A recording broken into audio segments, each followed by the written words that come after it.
The Sinhalese-Portuguese War was a series of conflicts waged from 1527 to 1658 between the indigenous Sinhalese kingdoms of Ceylon and their allies, against the Portuguese Empire. The Portuguese were seeking to expand from the trading post at Colombo to incorporate Salon into the growing empire. The Portuguese expanded their influence on the island by exploiting the political rivalries of the native kingdoms, placing client rulers on the thrones of several kingdoms and directly ruling other areas as Portuguese Ceylon. These machinations allowed them to control the Kingdom of Kotte, but the main beneficiary was the Kingdom of Sitawaka, which from 1521 to 87 was able to expand, through conquest of other native kingdoms, to cover most of Salon. Most of the newly conquered territories then rebelled against Sitawaka. The divided and disorganized rival kingdoms became easy targets for Portuguese expansion. In a series of military conflicts and political maneuvers, the Portuguese extended the control over the kingdoms of Kotte, Jaffna, Ragama and Sitawaka. In 1592 they placed a client ruler on the throne of the Kingdom of Kandy, but he died soon after in suspicious circumstances and the Portuguese were forced to withdraw, seeking to subdue the last remaining resistance on Salon. The Portuguese launched a full military invasion of Kandy in the campaign of Dantia of 1594.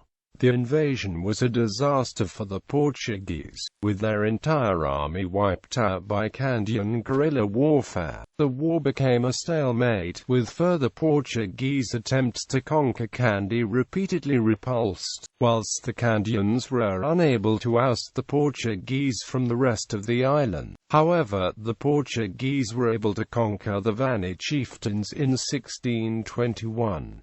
This stalemate was eventually broken by the intervention of the Dutch East India Company in 1638, who sought to exploit the war to take over Portuguese colonial possessions. The Dutch initially entered the war as allies of Kandy, and together they won several battles against the Portuguese. However, the alliance did not last and the three remaining powers fought each other in triangular warfare for a time. The Dutch and Kandians remade their alliance in 1649 to drive the Portuguese from the island. The Portuguese capital Colombo was conquered in 1656, but once this was done the Dutch immediately betrayed their allies, keeping the Portuguese possessions for themselves. By the end of the war in 1658 all Portuguese forces had been expelled from the island, ending Portuguese Ceylon.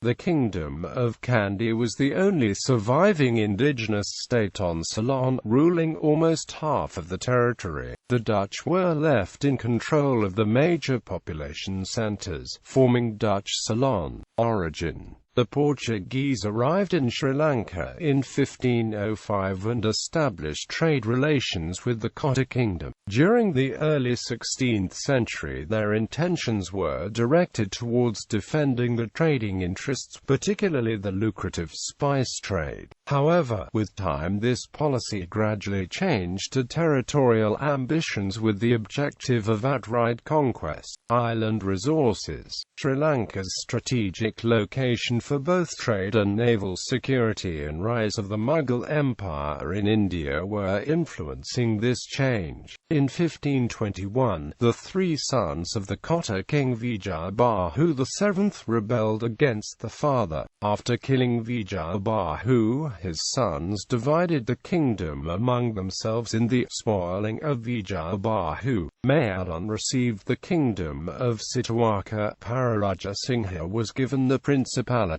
of Ragama, and Bhuvanika Bahu ruled over the remaining part of Kotte. The subsequent rivalries between these three new realms gave the Portuguese an opportunity to expand their influence on the island, by becoming involved in its internal politics. Early stages 1521 to 1538. During the initial encounters, the Portuguese lent their assistance to the Bhuvanekobahu VII of Kotte to defend against the attacks from Sitawaka. Their influence over the Kotte grew with the military aid they provided. Sitawaka expansion 1538 to 1587. In 1551, this uneasy alliance came to an end with the death of Bhuvanekobahu VII as a result of a shot fired by a Portuguese soldier which he claimed to be an accidental discharge of the weapon. Following his death, his young grandson was established on the Kotte throne under the protection of the Portuguese. Later, his conversion to Christianity and becoming a vassal of Portuguese emperor sparked a series of campaigns between the Portuguese and the Sinhalese, who were led first by the Kingdom Sitawaka and then by the Kingdom of Kotte. Portuguese takeover of Jaffna and Sitawaka 1588 to 1593. In 1588, Kandy rebelled against its new Sitawaka rulers. However, the heirs of the Kandyan royal family had fallen under Portuguese influence and were held in Colombo. In 1592, the Portuguese intervened in Kandy, placing the protege Yamasinghe Bandara on the throne. However, the new ruler died in suspicious circumstances shortly after his coronation. The Portuguese accused the rival Kandyan faction of poisoning Bandara, but the Kandyans blamed the Portuguese, who were forced to withdraw. Vimaladamasuriyai became the new king of Kandy. Meanwhile, the Jaffna kingdom in the north of the island fell increasingly under Portuguese influence. In 1591, a Portuguese expedition deposed the Jaffna king Pavarajapandram, then installed his son Adhiramana Singam as a client ruler. In 1593, Sitawaka forces attempted to retake Kandy, but were repulsed, and though King Rajasena I died of disease contracted during the fighting, one of the rival claimants to his throne defected to the Portuguese, enabling them to take complete control over Sitawaka. Campaign of Dancha 1594. The Portuguese tried again to put the preferred candidate on the throne of Kandy as a client ruler. This time it was Dona Catarina, a Kandyan princess who had been entrusted to the care of the Portuguese and brought up in a Catholic European style. She was then aged 10 or 12. Pedro Lopes de Sousa led a force of about 20,000 in an invasion of Kandy, of which 1,000 were Portuguese troops, 15,400 native Lascarin allies, 47 elephants used as pack animals, and the remainder Bedagra mercenaries from India and coolie laborers. The initial number of opposing Kandyan forces is unknown, but is estimated at 10,000. The defenders held a distinct advantage in the terrain, as Kandy is a mountainous region and the invading force would be forced to traverse well-defended mountain passes. The Portuguese stormed the pass at Balana with heavy losses, after which the Kandyan forces began to retreat before the invaders. The Portuguese were able to enter the capital Kandy without resistance, finding it abandoned by King Vimaladamasuryu I.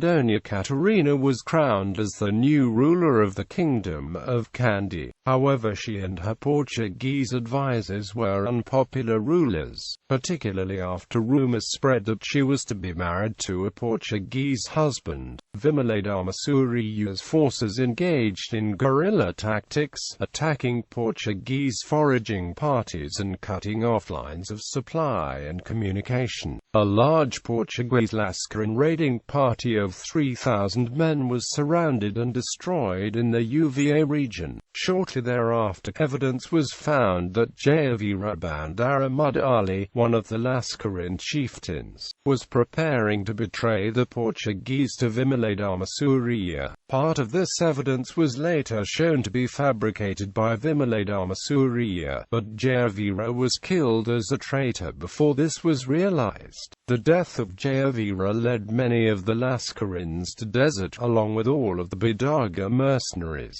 Less than 1,000 native allies were left with the Portuguese forces, who were now massively outnumbered, lacking supplies, and faced a mass rebellion. The Portuguese attempted to retreat from Kandy to the fort at Balana. Losses to guerrilla warfare and further Lascarin desertions reduced the forces to about 360 Portuguese and an equal number of Lascarins by the time they reached Dancha. In contrast, defections and troops arriving from other parts of the kingdom had swelled Vimaladama Surya's forces to about 20,000 men. At Dancha, the Portuguese forces were attacked as they retreated. The organized columns disintegrated in the forest and most were wiped out. Susa surrendered with the remaining 93 European troops. In a departure from usual Sinhalese warfare, the prisoners were tortured and mutilated. Susa died of the wounds he sustained during the fighting, with the exception of a patrol sent back to the lowlands during the early part of the campaign. Only 3 Portuguese soldiers escaped back to Colombo. Vimaladama Surya solidified his control over Kandy by marrying Dona Catarina. In an attempt to prevent further Portuguese incursions, he built new fortifications in the Balana Pass. The campaign of Dancha was the turning point of the long-running war and the apex of Portuguese power on Salon. Stalemate 1595 to 1637. Dutch interventions 1638 to 1658. The kingdoms of Spain and Portugal had been in dynastic union under the Spanish Habsburgs since a Portuguese succession crisis in 1580. This Iberian union possessed a vast empire of colonial possessions, but lacked the strength to defend them. Other colonial powers sought to take advantage of this weakness to obtain their own empires, particularly after the collapse of the Iberian economy in 1627.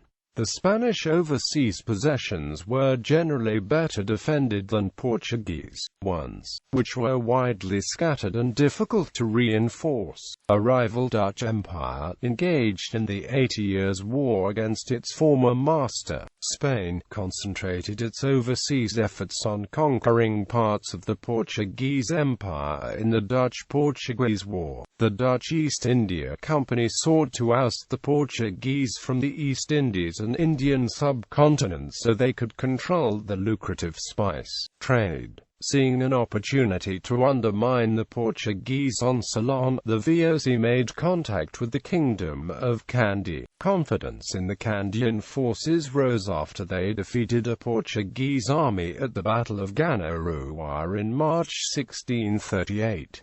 Shortly thereafter, the VOC in Rajasinyatu of Kandy signed a treaty in May 1638, by which the VOC promised to aid Kandy in its continuing war against the Portuguese in exchange for a monopoly on many trading goods. The combined VOC and Kandian forces gradually wore down the Portuguese forces, pushing them out of the strongholds across the island. Batticaloa on the east coast fell to Dutch forces in 1639, then Negumbo on the west coast in 1640. Gaul was captured after a siege in 1640, providing the Dutch with a port and naval base. However, the Kandians became suspicious of the new allies, correctly believing that the VOC goal was not just to remove the Portuguese from Ceylon, but to replace them as the colonial power. The alliance fell apart after a ceasefire was agreed between Dutch and Portuguese forces at some point between 1641 and and 1645. Kandyan forces engaged in skirmishing with both Dutch and Portuguese forces over the following years, but were unable to make inroads. The VOC in Kandy returned to negotiations and reformed their alliance in 1649, albeit on different terms. Meanwhile, the Iberian Union had ended in 1640, depriving the Portuguese colonies of Spanish support. The Peace of Munster in 1648 had ended the Dutch war with Spain. These developments together acted to free up Dutch forces from other conflicts, allowing them to concentrate on their attacks on Portuguese colonies. The VOC Kandy alliance went on the offensive in Salon from 1652.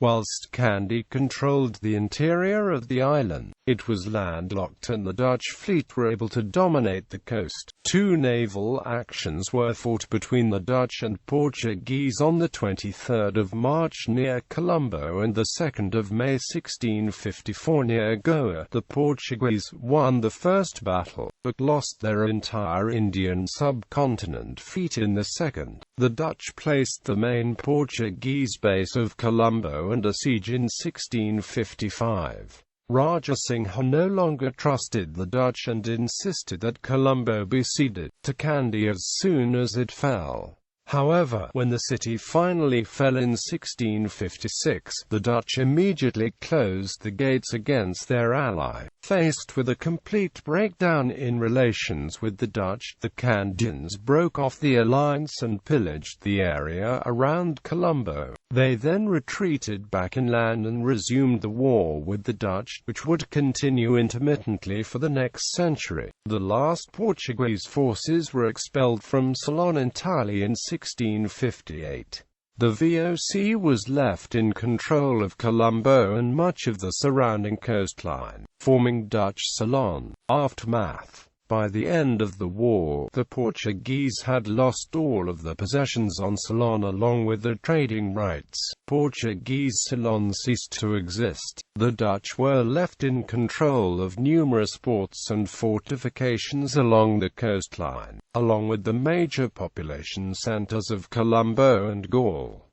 The possessions on the island were organized into the colony of Dutch Ceylon. Over the following century, the colony gradually expanded its holdings on Ceylon and engaged in sporadic warfare with Kandy. Eventually, the Q letters of 1795 led to the transfer of the Dutch possessions on the island to the British in 1796, forming British Ceylon. The Kingdom of Kandy retreated to the highlands in the interior and east of the island. They continued to resist European influence on Ceylon, engaging in skirmishing and guerrilla warfare without making significant inroads into the lowlands. Kandy maintained its independence until 1815 when it was conquered by the British.